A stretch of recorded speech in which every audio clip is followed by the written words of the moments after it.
우리 지난주 지금 예레미야를 계속 묵상하고 있고, 지난주 묵상했었던 예레미야의 서를 통한 유다의 상황은, 유다의 마지막 왕 시드기야가 두 눈이 뽑힌 채 바벨론의 포로로 끌려갑니다. 그러면서 이 유다의 역사가 역사 속에서 사라져갑니다. 그때 15절 말씀에 보면 남겨진 자들이 있었습니다. 그 남겨진 사람들은 바벨론이 유다의 지도자로 세워놓은 그다리아를 중심으로 해서 미스바에 모이기 시작합니다. 그러니까 예레미야를 향해서 바벨론 사람들은 큰 제안을 합니다. 내가 만약에 우리를 따라 바벨론으로 가면은 아주 선하게 대하겠다.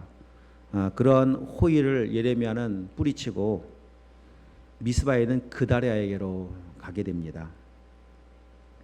그리고 그런 상황 속에서 이스라엘 왕족 중에 한 사람이었던 여호난이라는 사람도 그다리아에 있는 미스바에 있는 그다리아를 찾아옵니다. 41장 이야기인데 그다리아를 찾아와서 41장을 한번 잠시 보십시오. 1절 말씀 뒷부분에 보면은 그다리아에게 이르러 미스바에서 함께 떡을 먹습니다. 식사를 합니다. 자, 그런데 그 식사하는 자리에서 2절 한번 읽어보겠습니다. 느다냐의 아들 이스마엘과 그 함께 있던 10사람이 일어나서 바벨론의 왕의 그 땅을 위임했던 사반의 손자 아이감의 아들 그다리아를 칼로 쳐 죽였고. 여러분, 누군가와 식사를 한다라고 하는 것은 이게 보통 가까운 사이가 아니라는 겁니다. 지금도 그렇죠. 우리가 아무하고나 식사합니까? 잘 모르면 차 한 잔 마십니다. 식사를 한다라고 하는 것은 아주 가까운 사이에 식사를 합니다. 히브리 문화는 더더욱 그렇습니다. 근데 그 가깝다고 생각해서 식사하는 그 자리에 예상하지 못한 죽음이 그다리아에게 찾아옵니다. 참 무서운 함정이었습니다.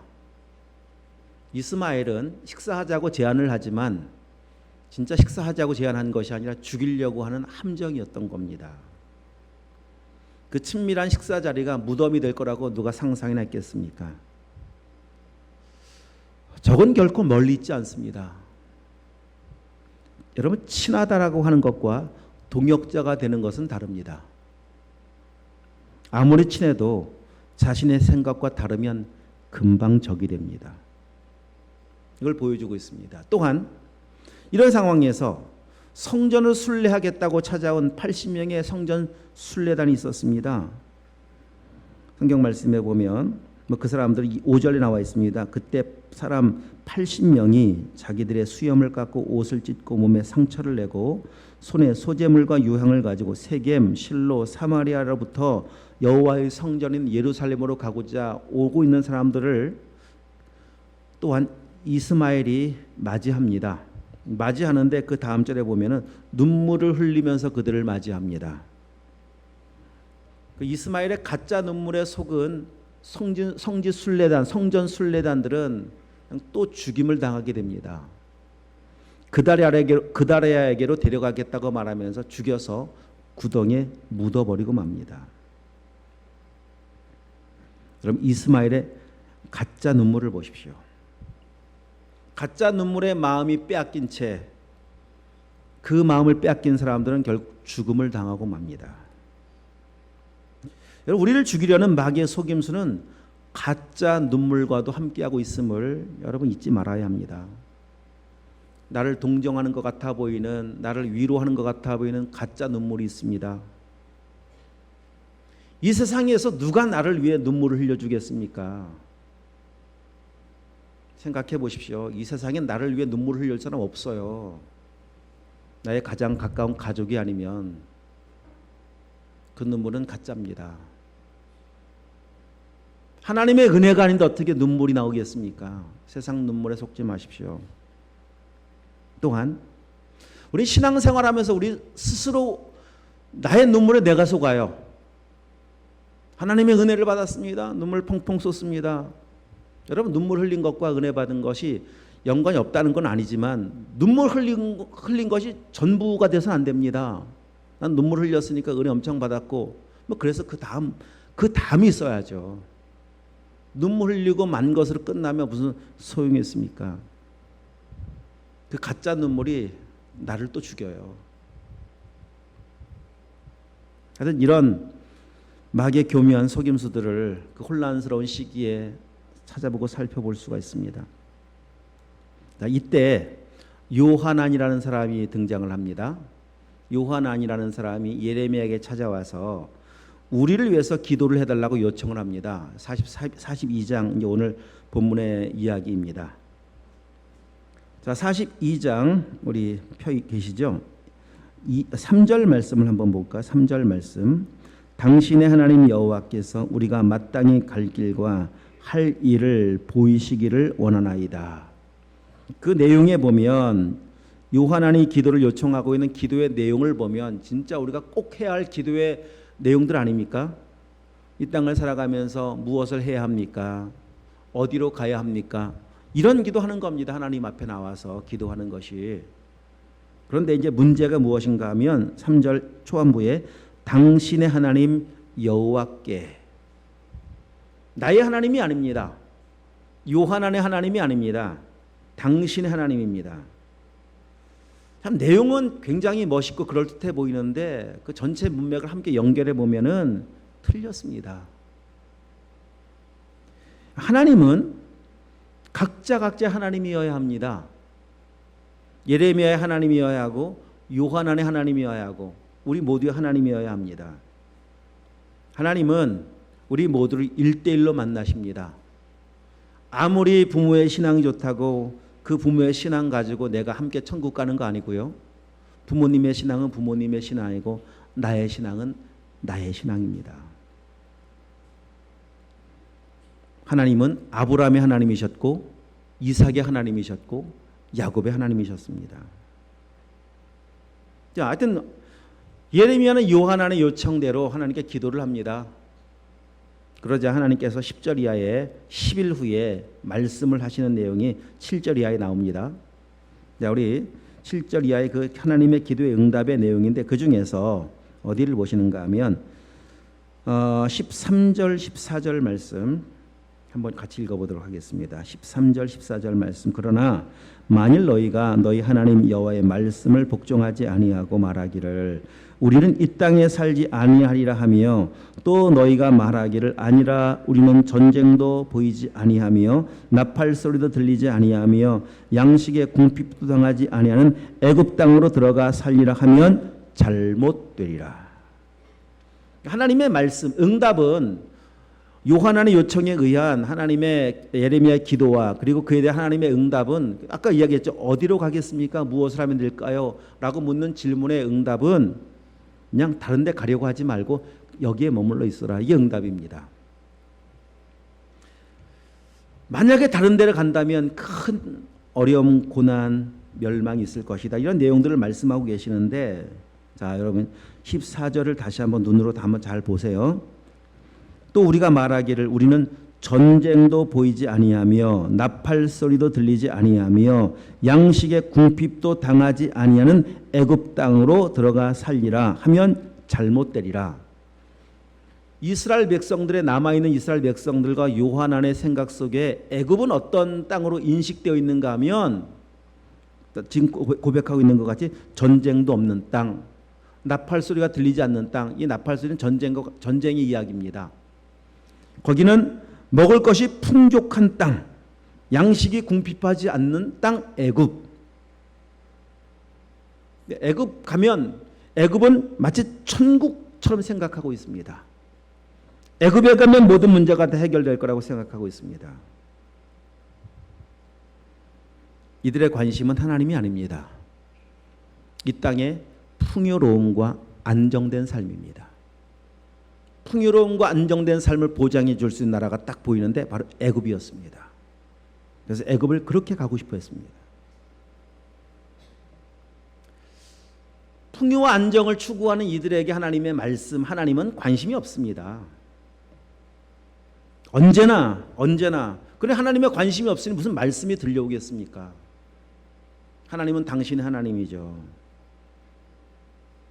이렇게 살아가는 삶의 태도는 예나 지금이나 다르지 않습니다. 사람들의 관심은 풍요와 안정된 삶입니다. 이것이 인생의 가치고 아주 절대 가치이고 인생의 추구하는 목적 아닙니까? 자신의 풍요로움과 안정된 삶을 위해서라면은요 다 버릴 수 있습니다. 심지어는 가족도 버릴 수 있습니다. 나의 풍요 안정을 위해서라면 부모 버릴 수 있어요. 하나님 뭐 말할 거 없고요. 성경 이런 얘기 참 많이 나와요. 여러분 아브라함과 롯이 결국 갈라질 때 그 갈라짐의 원인이 여기 있습니다. 풍요로움과 안정 때문에. 자, 롯이 아브라함을 등지고 그가 선택한 땅 역시 마찬가지로 풍요와 안정을 보장해 줄 것 같아 보이는 소돔과 고모라 땅이었습니다. 소돔과 고모라 땅에 그 죄악 타락으로 그냥 그 죄악으로 꽉 차 있는 그 죄악의 모습은 눈에 들어오지 않습니다. 그냥 거기만 가면 된다고 생각하고 있는 그 생각이 죄악의 땅을 향해서 성큼성큼 걸어 들어가지 않습니까? 어디도 괜찮습니다. 풍요 안정된 곳이라면. 근데 보십시오. 롯의 어리석음을. 풍요 안정을 쫓아갔었던 소돔과 고모라가 어떻게 됩니까? 얼마 못 가서 그냥 불과 유황이 내려 완전히 멸망하지 않습니까? 지금은 역사 속에 그 땅을 찾아볼 수 없습니다. 그냥 사람들이 이야기합니다. 성지순례 가보니까 그 땅은 저 사해 잠겨있는 사해 남쪽 잠겨있는 땅이 되어 버렸을 것이라고요. 자, 출애굽하고 나서 출애굽의 그 은혜를 경험한 이스라엘 백성들이 광야 생활을 하면서 원망과 불평이 계속 쏟아져 나옵니다. 그 이유가 뭔지 아십니까? 왜 광야가 애굽보다 풍요롭지 못하냐 이런 겁니다.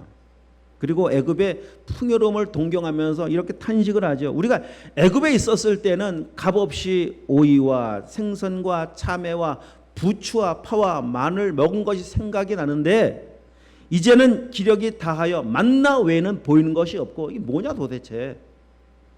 그럼 급기야 애굽으로 돌아가자고 반란도 일으킵니다. 이게 출애굽의 은혜를 경험한 이스라엘 백성들의 모습이었습니다. 자, 문제는요 이런 겁니다. 원망과 불평하고 있는 사람들에게 주어지는 가난이 없다는 거예요. 우리 여기 접어두시고 고린도전서 10장 갔다 오십시다. 고린도전서 10장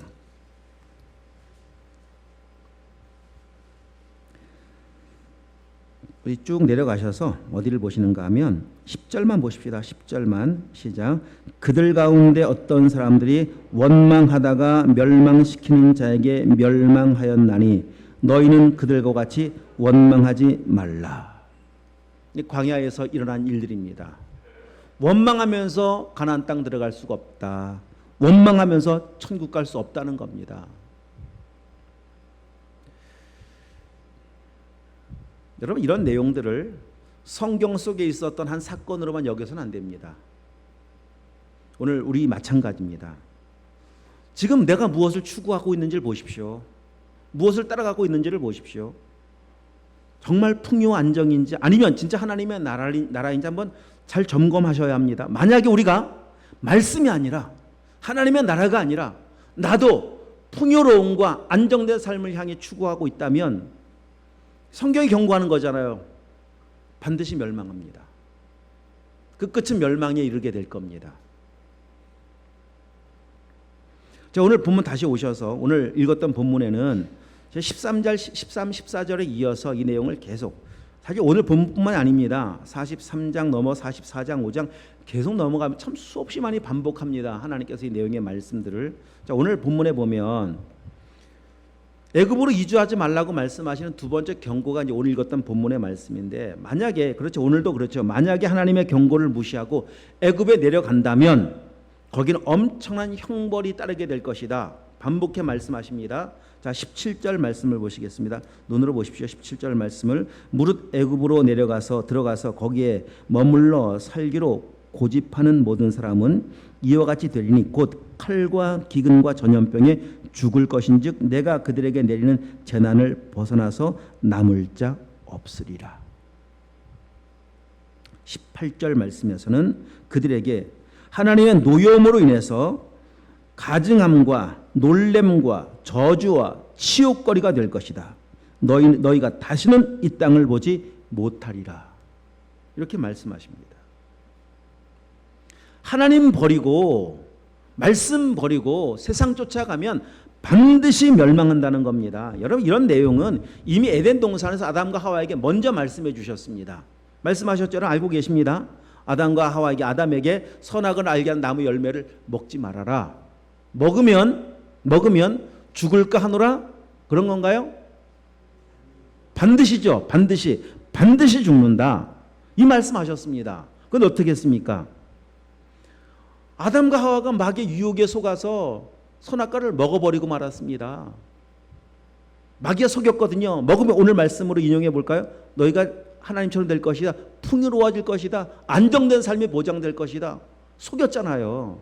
그 속임수에 넘어서 선악을 알게 하는 나무 열매를 먹자마자 사망이 찾아옵니다. 죽음이 찾아왔습니다. 당장 몸이 죽은 건 아니에요.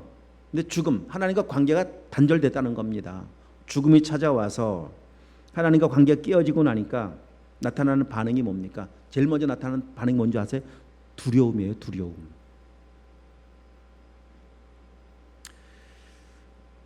저걸 가지면 저 풍요로움이 더 가증돼서 행복할 줄 알았는데 두려움이 찾아옵니다. 만족해지는 게 아닙니다. 두려워집니다. 열심히 살아가는데 만족이 없어요. 계속 두려워요. 공고해요. 공허해져요.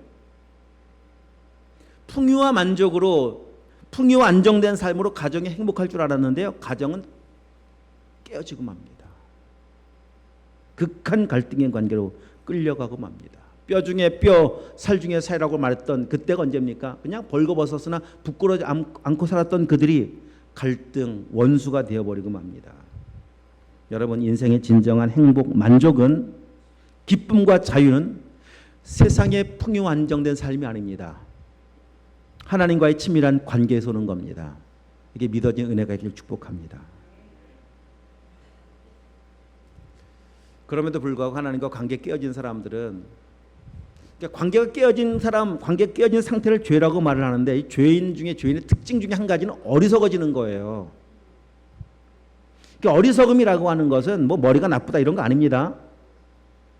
내 삶의 문제의 원인을 모르는 겁니다. 왜 지금 공고할까? 왜 답답할까? 왜 두려울까? 어리석음 그런 겁니다. 아이고, 아직도 안정되지 못해서 그런가 보다. 더 풍요로운 삶이 아직도 뭔가 부족해서 그런가 보다. 이게 어리석음이라고 하는 겁니다. 지혜로움은 뭔지 아십니까? 지혜로움은 의미를 아는 겁니다.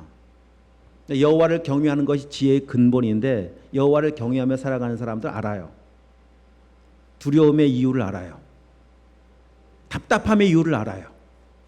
공고함의 이유를, 공고함이 찾아올 때 금방 이유를 압니다. 아유, 내가 지금 하나님과 관계가 멀어져 있구나. 금방 알고 하나님께 돌아가요. 지혜로움이에요. 미련하고 어리석은 사람들은 하나님이 아니라 세상을 향해 나가요. 더 많은 것을 소유하기 위해서 달려가기 시작합니다. 열심히 달려가죠. 근데 그 끝이 멸망인 걸 몰라요.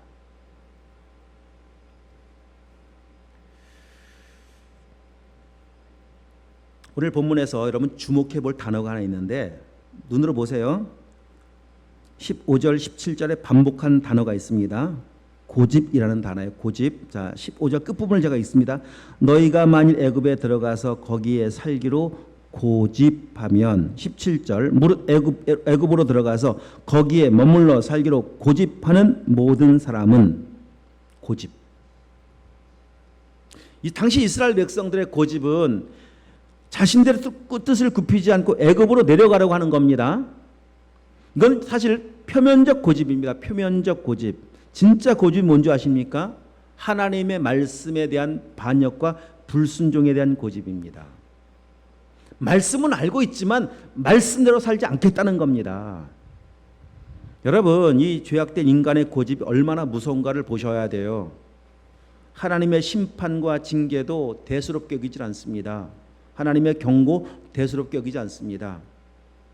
여러분, 고집을 꺾지 않아서 엄청난 재앙을 당한 인물이 성경에 나오죠.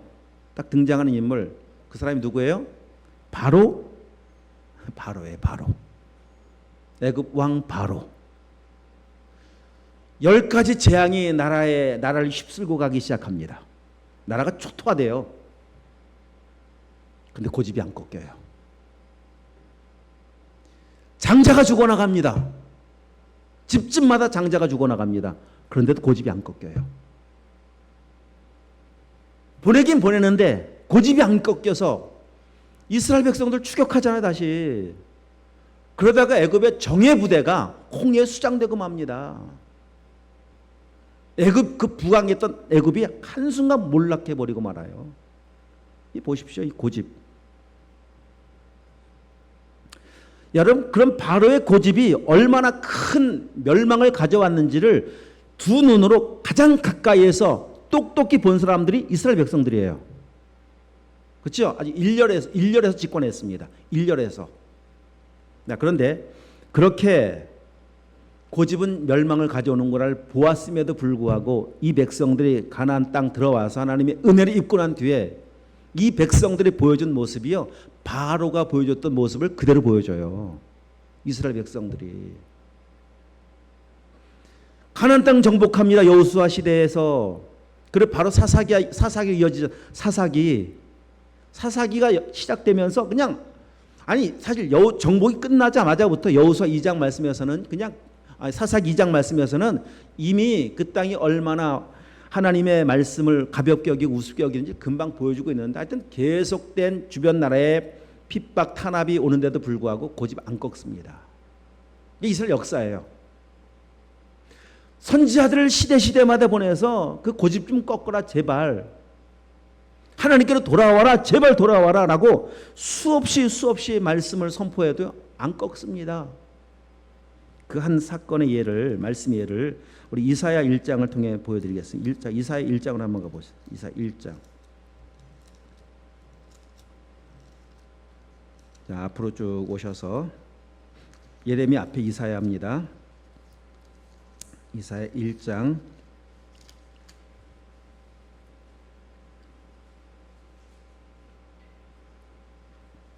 거기 1절에 보면 유다 왕 우시아와 요담과 아스와 히스기야 시대의 아모스의 아들 이사야가 유다와 예루살렘에 관하여 본 계시라. 유다와 이스라엘 백성들의 상태입니다. 지금 그 2절부터 4절 말씀에는 그들이 지금 하나님을 버렸다, 하나님을 떠났다, 이런 내용이에요. 하늘이여 들으라, 땅이여 귀를 기울이라. 여호와께서 말씀하시기를 내가 자식을 양육하였거늘 그들이 나를 거역하였도다. 소는 그 임자를 알고 나귀는 그 주인의 구유를 알건만은 이스라엘은 알지 못하고 나의 백성 깨닫지 못하는도다 하셨도다. 그 백성들의 상태가 슬프다. 범죄한 나라요 허물진 백성이 행하게 종자요 행위가 부패한 자식이로다. 그들이 여호와를 버리며 여호와의 거룩하신 일을 만홀히 여겨 멀리하고 물러갔도다. 여호와 하나님을 이렇게 멀리하고 떠나버릴 때 여호와 하나님께서 그들에게 어떻게 행하였는가를 보십시다. 5절 6절 다 함께 읽어보겠습니다. 너희가 어찌하여 매를 더 맞으려고 패역을 거듭하느냐. 온 머리는 병들었고 온 마음은 피곤하였으며 발바닥에서 머리까지 성한 곳이 없이 상한 것과 터진 것과 새로 맞은 흔적뿐이거늘 그것을 짜며 싸매며 기름으로 부드럽게 함을 받지 못하였도다. 매를 더 맞으려고 라고 하는 것은 그럴 때마다 하나님은 매를 대셨다는 겁니다. 매를 대고 징계 채찍을 들어 돌아오라고 알려주고 있지만 돌아오질 않습니다. 금방도 맞았기 때문에 나와 있잖아요. 맞은 흔적, 금방 맞은 흔적이 있음에도 불구하고 돌아오질 않습니다. 지금 얼마나 안타까운 외침으로 지금 선포하고 있습니까? 아니 너희가 어찌하여 매를 더 맞으려고 패역을 거듭하느냐, 왜 매를 더 맞으려고 계속 고집을 안 꺾느냐, 이런 안타까운 외침 아니겠습니까? 돌아오나요? 정말 이렇게 외쳐도 돌아오질 않습니다. 18절 말씀 한번 읽어보겠습니다. 18절 이거 하나님의 마음이거든요. 여호와께서 말씀하시되 오라 우리가 서로 변론하자. 너희 죄가 주홍 같을지라도 눈과 같이 희어질 것이요 진홍같이 붉을지라도 양털같이 되리라. 19, 20절 다 함께 너희가 즐겨 순종하면 땅이 아름다운 소산을 먹을 것이요 너희가 거절하여 배반하면 칼에 삼켜지리라. 여호와 입의 말씀이니라. 하나님의 마음은 돌이켜 하나님께 주신 은혜의 풍성함을 누리는 겁니다.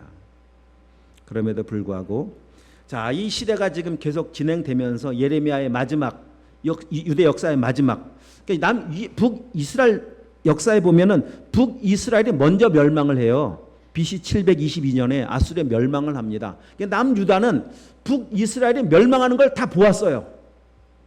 보았음에도 불구하고 586년에 멸망할 때까지 패역을 거듭 매를 맞고 또 맞고 고집이 안 꺾여요. 얼마나 어리석은 사람들인지 모릅니다. 그래서 여러분 그 앞으로 조금 이사야 앞으로 조금 오시면 이제 전도서 잠언이 있어요. 잠언 전도서 앞에 잠언 27장을 보겠습니다. 27장 잠언 27장 22절의 말씀입니다. 다 찾아보십시오. 정말 미련해지지 않기를 축복합니다. 읽겠습니다. 미련한 자를 곡물과 함께 절구에 넣고 공의로 찌울지라도 그의 미련은 벗겨지지 아니하느니라. 절구에 넣고 쪄본 적 있으시죠? 곡식 빻은 적 있으시죠? 그렇게 곡식 빻듯이 미련함을 깨닫게 하시기 위해서 하나님이 징계의 매를 들어보아도 안 벗겨지더랍니다. 멸망할 때까지 두 눈 뽑힐 때까지 미련함이 벗겨지지 않아서 나라는 멸망하고 만 거 아니겠습니까? 이게 미련함. 여러분 정말 미련해지지 않기를 축복합니다. 지혜로워지셔야 돼요. 즉시 깨닫고 즉시 돌이키고.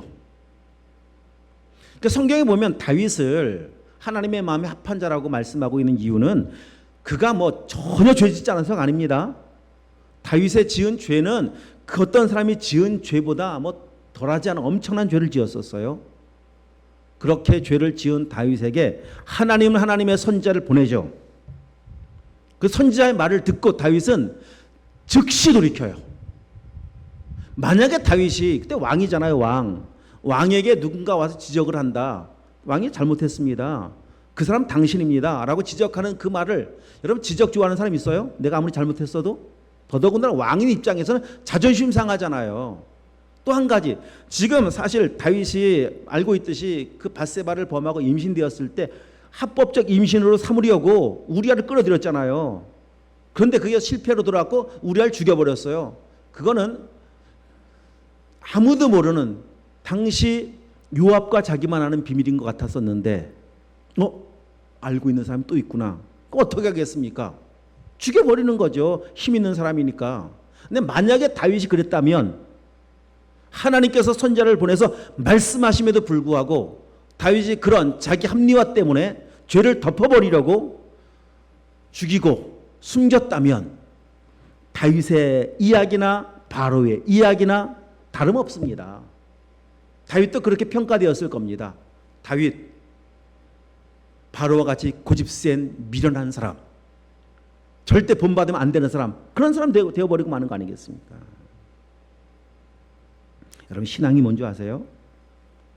신앙은 고집 십자가에 못 박는 거예요. 이 신앙이고 믿음입니다. 예수 믿기 전 누구나 다 자기 고집이 있어요. 여러분 고집 없는 사람이 누가 있어요?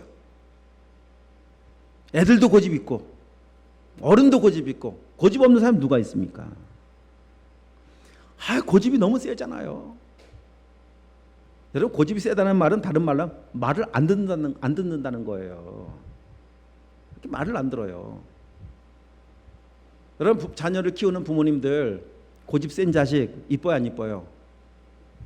한 대 맞고 두 대 맞죠?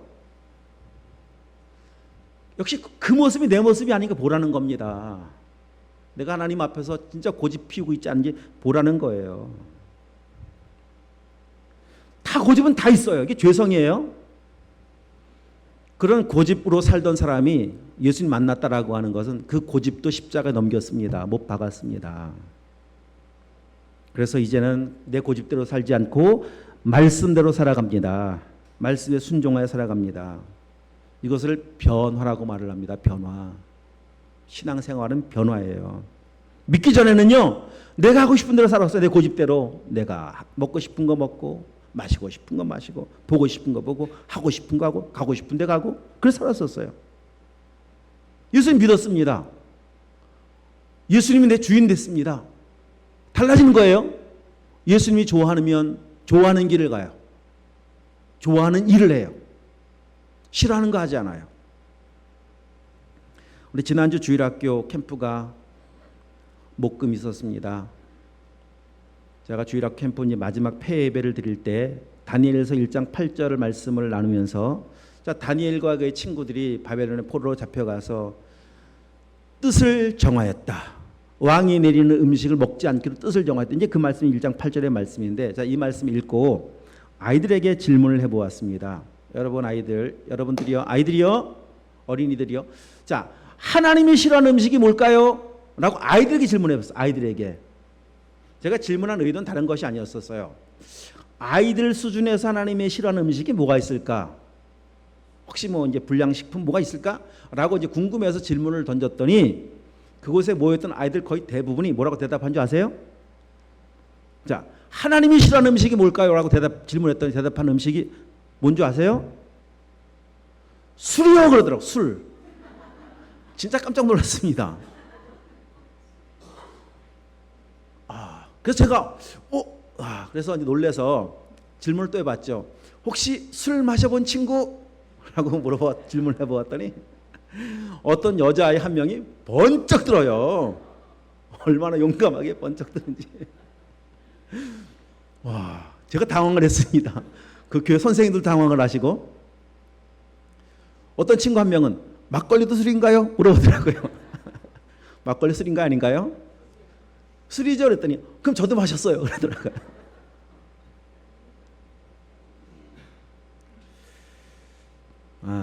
어떤 친구는 담배요 이러기도 하고. 아이들에게 이야기했습니다. 하나님이 싫어하는 그 음식, 술, 여러분 마시지 마세요. 중학생 돼서도 마시지 마세요. 고등학생 돼서도 마시지 마시고, 어른 돼서도 마시지 마세요. 그렇게 할 수 있겠어요? 아이들이 뭐라 대답했을까요? 그렇죠. 다 아멘 했죠. 아멘.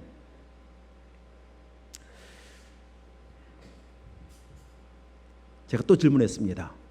아이들에게 혹시 술 마시는 어른 본 적 있나요? 라고 물었어요. 그랬더니 한번 손 들어볼까요? 다 들죠. 다. 근데 잘 생각해 볼 것은, 제가 하는 질문이 초등학교 1학년, 2학년 초등학교 교실에서 한 질문이 아니잖아요. 요즘은 초등학교 가서 교회 다니는 친구 별로 없어요. 대부분이 아이들이 교회 안 다니는 친구들인데, 자, 지금 제가 질문 던진 장소는 제자훈련원이고, 거기에 온 아이들은 제자훈련원 캠프에 온 아이들이고, 그러면 적어도 그 아이들의 대부분은, 부모님들은 다 교회를 다니는 부모님들 아니겠습니까? 그럼 그 아이들이 술 마시는 어른들을 어디서 보았다고 생각하고 손을 들었겠습니까? TV에서요? 아니면 엄마 아빠랑 식사하러 갔다가 옆집 테이블에서요? 아니죠. 집에서, 일상의 식사 자리에서, 집 안에서, 이런 의미들이에요. 대부분의 부모들이 교회를 다니는 자녀들이 그곳에 와 있는데, 그곳의 아이들이 전부 다, 거의 대부분 다 손을 들더라는 겁니다.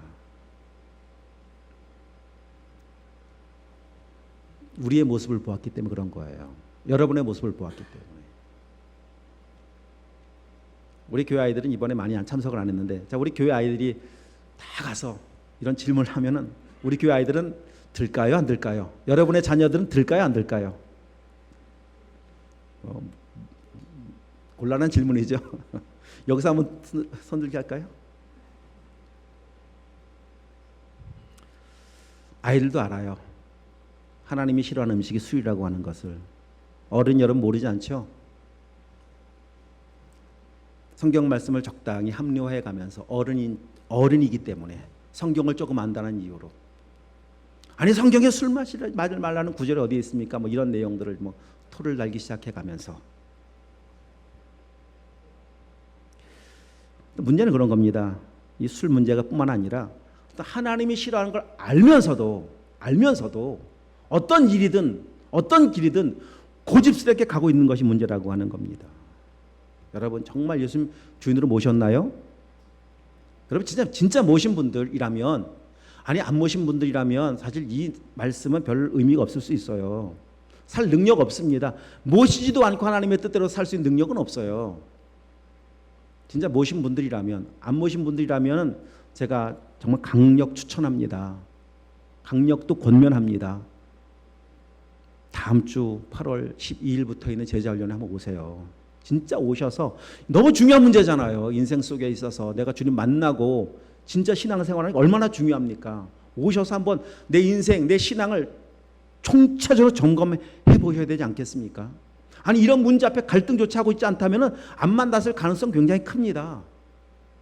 내 여전히 지금까지 살아오고 있는 삶의 방식이 내 고집대로 살아가고 있다면 진짜 한번 점검해 보실 필요가 분명히 있어요. 그러나 만난 분들이시라면, 주인이시라면, 주님이 그걸 고백하고 산다면 이제는 그 고집 꺾어야 돼요. 내 마음대로 살려고 하는 고집 꺾기를 축복합니다. 버티지 마십시오. 백해무익합니다. 내 고집대로 살아가는 것은. 오늘 다시 본문에서 이제 결론을 내립니다. 여러분 보세요. 뭐라고 말씀하시는 걸 보세요. 자, 14절 말씀에 보면 16절 말씀, 너희가 두려워하는 칼, 너희가 두려워하는 기근.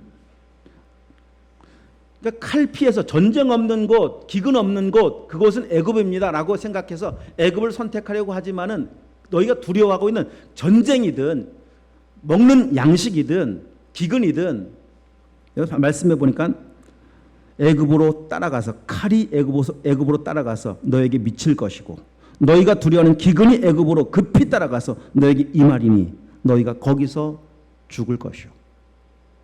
어떻게 하나님을 피해요? 내 고집대로 살아가는 그 길의 끝은 멸망인 것을 계속 말씀하시는 거예요.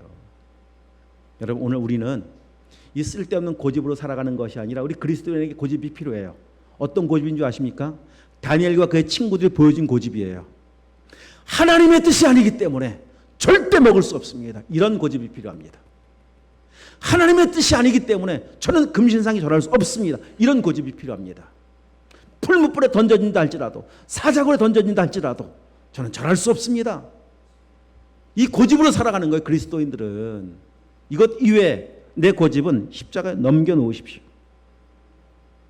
그렇게 하나님의 말씀대로 한 걸음 한 걸음 따라가면, 비록 그 길은 좁은 길처럼 보여지지만 여러분 그 길 끝에는 하나님의 나라가 있습니다. 그러나 내 고집대로, 내 고집을 꺾지 않고 오늘 이 백성들이 보여주고 있는 모습과 같이 풍요와 안정된 삶을 향해서 하나님 버리고 말씀 버리고 그냥 굳이 그 길로 걸어가면 그 길 끝에는 멸망만 기다리고 있을 뿐입니다. 그래서 정말 우리 사랑하는 드림교회 우리 온 성도들이요, 지혜로워지길 축복합니다. 믿음의 길을 걸어갈 수 있는 은혜가 있길 축복합니다. 그래서 우리 모두가 다 이 땅에서 하나님의 말씀에 순종해서 하나님을 기쁘시게 할 뿐더러 우리 모두가 다 하나님의 나라에서 함께 만나는 은혜가 있기를 축복합니다. 기도하도록 하겠습니다. 하나님 아버지,